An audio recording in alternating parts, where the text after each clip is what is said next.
Alright guys, here comes the next device. Alright, so you can see this is a Revere RST1G single gang flush mount strobe with clear red, blue, green, and amber lenses.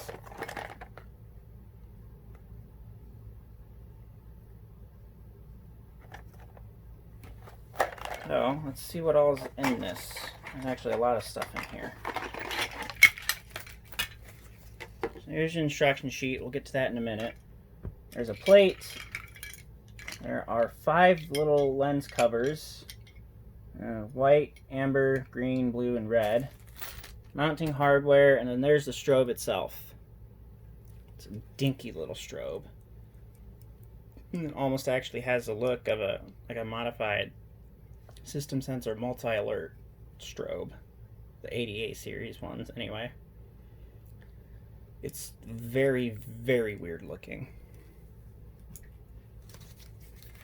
Let's go ahead and open up this instruction sheet here and have a look. It's a very, very thick instruction sheet printed on some really, really weird waxy paper. It's very 1980s, 1990s looking.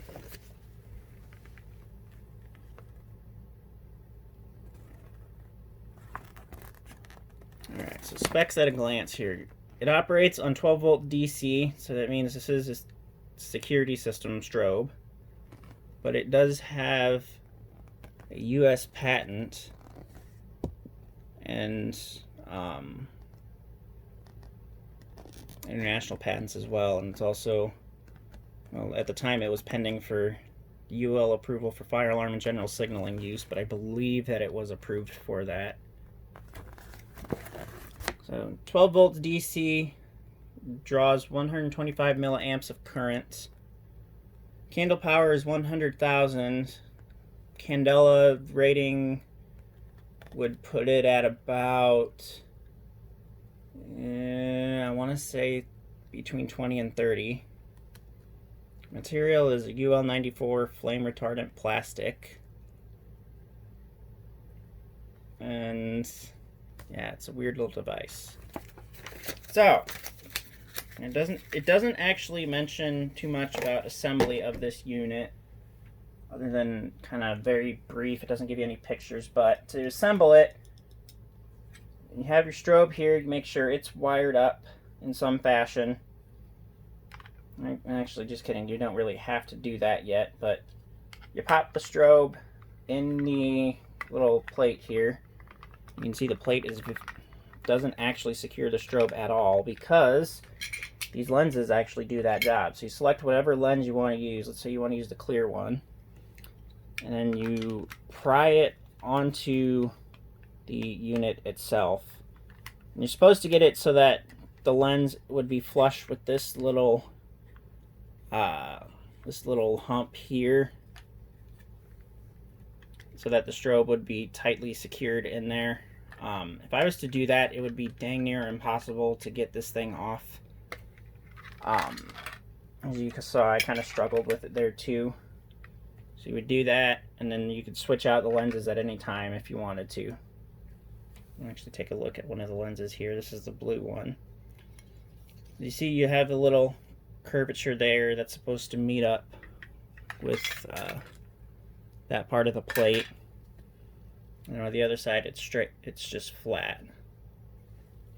So it's only one way that you can put the lens on. But the strobe, you can fit in either way. And this one's actually one of the tougher ones to put on here. Anyway, thoughts about it? I don't like it. I'm not even gonna be nice about it. I just don't like that strobe at all. I don't know why I even got it, because I think it was because I thought, oh, this is a cool little thing, you know. Single gang strobe, it's super small, compact, should be easy to mount. No. This is not easy to mount at all. It's not even easy to assemble. This thing is terrible. That's just about it. It's terrible. I'm not happy about it. This is actually the only device that I was able to test out myself. I tested it out on a 12-volt battery.